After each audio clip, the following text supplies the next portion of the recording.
Shirku është mëkati më i madh. Po, shirku është mëkati më i madh. Pra me i bë Allahut lartësuar shok, me adhuru dikën tjetër me Zotin e gjithësisë. Allahu i lartësuar thot në Kur'an: Inna Allaha la yaghfiru an yushraka bih. Allahu nuk fal që t'i bëhet atij shirk, pra t'i bëhet atij ortak. Wa yaghfiru ma duna dhalika liman yasha. E përveç kësaj, pra fal kënd të doj. Kështu që përderisa robi nuk pendohet prej shirkut, nuk heq dorë prej tij, Allahu i lartësuar nuk e fal.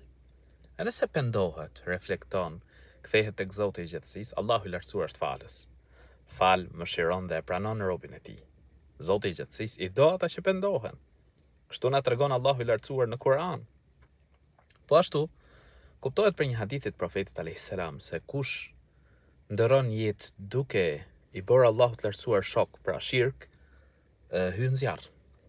Dhe thot sahabiu që e transmeton hadithin, thot kush ndëron jetë duke mos i bërë Allahut të lartësuar shirk, hyn në xhennet. Allahu na bof për atyre që hyn në xhennet. Amin.